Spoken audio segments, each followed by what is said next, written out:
जय हिंद दोस्तों। बिहार पॉलिटेक्निक के बच्चों, आप लोगों का बहुत बहुत स्वागत है। आप लोग को मुझे बताना है कि बहुत बड़ी खुशखबरी आप लोगों के लिए मैं आज लेकर के आ गया हूं। सबसे पहले बात, उन बच्चों को ढेर सारी शुभकामनाएं जिनको फर्स्ट राउंड और सेकंड राउंड में उनके मनपसंद का कॉलेज मिल चुका होगा। अब तक वो अपना डॉक्यूमेंट वेरिफिकेशन करा लिए होंगे क्योंकि 19 तारीख की लास्ट डेट थी। आप लोगों का रक्षाबंधन अभी बीता हुआ है, त्यौहार आप लोगों ने बहुत अच्छे से मनाया होगा।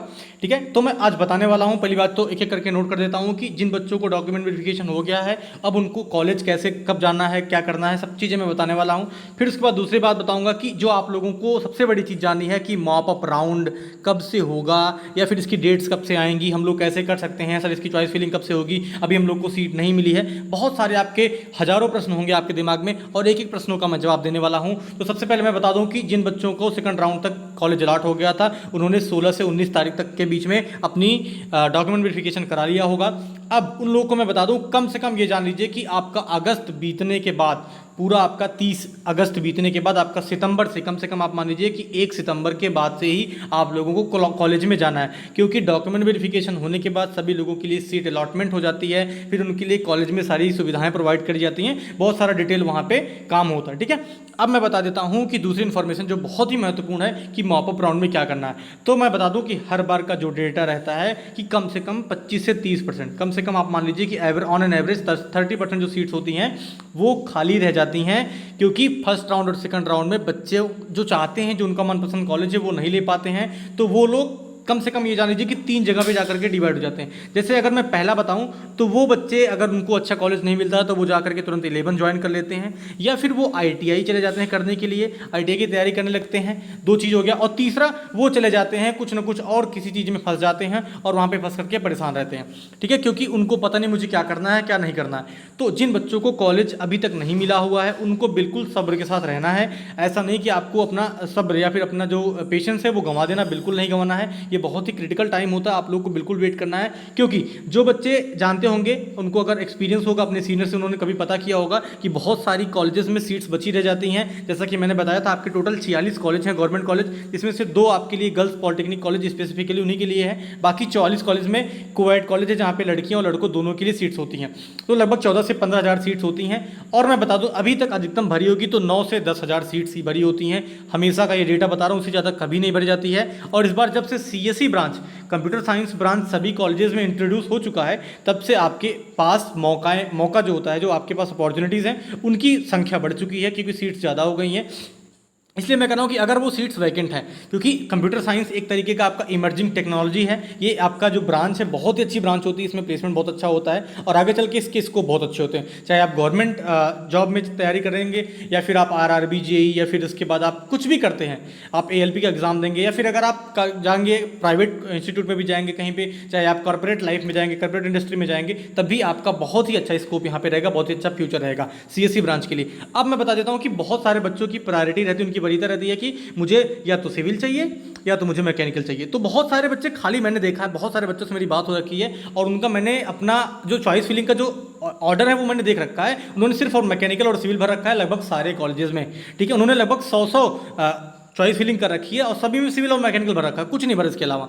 तो मैं बता दूं बच्चों, जिनको इलेक्ट्रिकल, उसके बाद देखिए कितनी ब्रांचेस बचती, इलेक्ट्रिकल, इलेक्ट्रॉनिक्स, उसके बाद आप लोग का मैकेनिकल ऑटोमोबाइल बचता है, फिर उसके बाद आप लोग को CSE, 3-4 ब्रांचेस में बहुत सारी सीट्स खाली हैं। अगर मैं कहता हूं कि अगर आपको टॉप 10 टॉप 20 कॉलेज में, टॉप 30 कॉलेज में इलेक्ट्रॉनिक्स और इलेक्ट्रिकल ब्रांचेस मिलती हैं तो आपको बिल्कुल वो अपॉर्चुनिटी ग्रैब कर लेनी चाहिए, वो बिल्कुल छोड़नी नहीं चाहिए। जो बच्चे ये वीडियो को अंतिम तक देखेंगे उनको बिल्कुल फ़ायदा होने वाला है। तो मैं बता दूँ कि अगर आपको अभी तक सीट्स नहीं मिली हैं तो बिल्कुल वेट करना है। अब मैं डेट बताता हूँ, ये डेट आप लोग दिल थाम करके सुनिए, क्योंकि अभी आप लोगों ने बहुत ही पेशेंस अपना गंवा चुका होगा, क्योंकि कल आप लोगों का डॉक्यूमेंट वेरिफिकेशन खत्म हो चुका है और सेकंड राउंड का रिजल्ट तो काफ़ी पहले आया था, जो कि 14 तारीख को आया था। इसलिए आप लोगों को अभी तक थोड़ा सा डिसीजन आप लोगों ने चेंज कर लिया होगा, लगभग 1 हफ्ते का समय हो चुका। इसी डिसीजन को मुझे फिर से इन्फ्लुएंस करके आपको बताना है कि 25 अगस्त तक, मात्र 25 अगस्त तक आप लोगों को वेट करना। इस तारीख को आप लोग नोट करके चल सकते हैं। आपकी वेबसाइट पे, जिसको हम लोग क्या कहते हैं, DCECE, इस पे जाकर के आपको डाउनलोड करना होगा कि जिसमें भी जितने भी आपके पर्टिकुलर टोटल 46 कॉलेज हैं, 46 कॉलेज में किस ब्रांच में कितनी सीट खाली है। जैसे अगर मैं मानूँ तो गवर्नमेंट पॉलिटेक्निक पटना 13 में या फिर 7 में, या फिर उसके बाद आप चले आइए मुजफ्फरनगर चले आइए, वैशाली चले आइए, इन सभी में कितनी सीट्स खाली, मान लीजिए कि CS में खाली होगी, अगर आप, मैं मानता हूँ कि CS में खाली होगी होंगी, कम से कम 20 सीट्स खाली होंगी। अगर ऐसे मैं मान लूँ कि इलेक्ट्रिकल में कितनी खाली होंगी, ये सारी चीज़ें आपको 25 अगस्त तक आपकी वेबसाइट पे अपलोड कर दी जाएंगी। वहाँ से देखने के बाद अगर आपको लगता है कि ये कॉलेज बहुत अच्छे कॉलेजेस हैं तो उनके लिए आपको प्रॉपर तरीका उसमें ईजाद करा जाएगा। वो वेबसाइट पे पड़ेगा DCEC पे कि कैसे आपको चॉइस फिलिंग करनी है फर्दर राउंड में जाकर के, ठीक है। तो आपको ये डेट याद कर लेनी, इसी डेट पे आपको जाकर के DCEC पे आपको सर्च करना होगा। आपको जो डैशबोर्ड खुलेगा उसी डैशबोर्ड से जाकर के आपको डाउनलोड कर लेना होगा पर्टिकुलर कॉलेजेस की लिस्ट वहाँ पे कि इस ब्रांच में इतनी सीट खाली है, इस ब्रांच में इतनी सीट खाली है। अगर मैंने माना कि गवर्नमेंट पॉलिटेक्निक मुजफ्फरनगर में आप में इलेक्ट्रिकल ब्रांच की अगर 15 सीट भी खाली होंगी तो आपको उम्मीद करके चल लेनी है कि शायद आपको ये बिल्कुल मिल जाएगा, क्योंकि उसमें भी तो आपकी जितनी अच्छी रैंक होगी उतना अच्छा आपको कॉलेज मिलेगा। सेम प्रायोरिटी में भी होगा। अभी तक जितनी भी सीट्स वैकेंट रह जाती हैं, चाहे वो यूपी हो चाहे वो बिहार हो, हर जगह पे मॉपअप राउंड कराया ही जाता है। मॉपअप राउंड एक तरीके का लास्ट राउंड होता है जहाँ पे बच्चों को एक तरीके का तिनका का सहारा दिया जाता है जिससे उनके फ्यूचर को सिक्योर करा जा सके, ठीक है। तो अगर इससे रिलेटेड आपको कोई भी डाउट चाहिए होगा तो आप बिल्कुल पूछ सकते हैं। अब मैं बता दूं कि जो बच्चे आराम से अपने कॉलेज में पहुंच चुके हैं उनको सेमेस्टर की तैयारी कैसे करनी है, जैसा मैंने पिछले भी वीडियो में बता रखा था कि आपको नए नए सब्जेक्ट्स मिलेंगे, applied chemistry, applied physics, applied mathematics, communication skill, उसके बाद आपको मिलेगा इन्फॉर्मेशन टेक्नोलॉजी। ये सभी सब्जेक्ट्स जो होते हैं यूपी पॉलिटेक्निक और बिहार पॉलिटेक्निक एकदम सेम सिलेबस है, बस आपको कुछ चीज़ों का अंतर दिखेगा। आप कह सकते हैं कि 70 से 80% सिलेबस सेम है, ठीक है।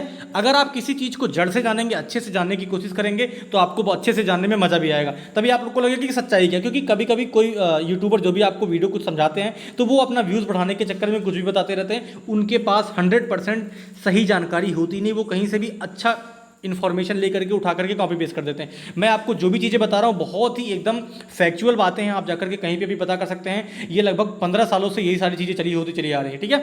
जहाँ पे भी सीट्स वैकेंट होती हैं वो अपना कॉलेज प्रोवाइड करता है कि कैसे कैसे सीट्स उनको भरी जाएंगी, क्योंकि सभी लोग चाहते हैं कि सीट्स जितनी भी होती हैं किसी भी कॉलेज में, सीट मैट्रिक्स जितनी होती है, जैसे अगर 240 सीट्स हैं तो 240 की 240 भरनी चाहिए, नहीं तो उनको गवर्नमेंट को बताना होगा कि क्यों आपके बच्चे पॉलिटेक्निक नहीं करना चाह रहे हैं। ये सारी चीज़ें आपको अगर आप सोचेंगे, मन में अपना ठंडा दिमाग रखकर सोचेंगे तो आपको पता चलेगा कि ये सब बहुत महत्वपूर्ण होती हैं, ठीक है।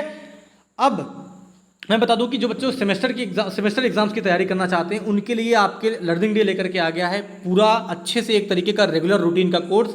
मात्र 199 रुपये में आप इस कोर्स को ज्वाइन करिए। आपको पूरा का पूरा सिलेबस कवर कराया जाएगा, लाइव टेस्ट होगा वीकली, वहाँ पे आपका जो एनालिसिस करा जाएगा कि आपने एक हफ्ते में कितनी तैयारी कर रखी है। उसके बाद आप लोग को लाइव टेस्ट के बाद आपको जो क्लास रेगुलर होंगी, लाइव क्लासेस जो होंगी, उस लाइव क्लास का आपको क्लास नोट्स प्रोवाइड करा जाएगा। मात्र उसी नोट्स को करने के बाद और आपका अच्छा नंबर आएगा, क्योंकि आप हफ्ते में जब टेस्ट देते रहेंगे अपना आकलन करते रहेंगे। इसी हिसाब से आप लोगों की बैक बिल्कुल नहीं लगने वाली है, क्योंकि बिहार हो या यूपी हो, मैं बता दूं कि जो सब्जेक्ट मैं पढ़ाता हूं उसका नाम है अप्लाइड केमिस्ट्री, अनुप्रयुक्त रसायन। ये बहुत ही मतलब कह सकते हैं कि आप लोग को टफ लगेगा, लेकिन मैं जब आपको पढ़ाऊंगा आपको लगेगा कि बहुत ही आसान सा विषय है। इसको पढ़ने के बाद मैं आपको पेपर के जस्ट एक हफ्ते पहले आपको कुछ ऐसा मटेरियल दूंगा कि मात्र अगर आप उतना भी पढ़ लेते हैं तो आप 50 में से आराम से 40+ नंबर ला सकते हैं। ये मेरा वादा है, मैं लगभग 2 सालों से ये चीज़ कराते आ रहा हूँ और मुझे उम्मीद है कि आप भी मेरे साथ मेहनत अगर करेंगे तो बिल्कुल आपका फायदा होने वाला है, ठीक है दोस्तों।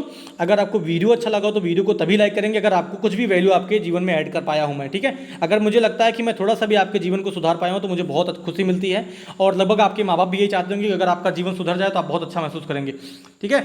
और दूसरा, अगर सही में आपको कंटेंट अच्छा लगा तो वीडियो को लाइक करेंगे, दोस्तों के साथ जरूर शेयर करेंगे, और अगर आप चैनल पर नए तो सब्सक्राइब जरूर करिएगा। सब्सक्राइबर अगर आप बढ़ाएंगे तभी हमको लगेगा कि हाँ हमारा सपोर्ट आप लोग करते हैं, तो हमें भी थोड़ा मोटिवेशन फील होगा, तभी हम आपके लिए ऐसे छोटे छोटे इन्फॉर्मेशन आपके लिए लाते रहेंगे, ठीक है दोस्तों। Bye bye.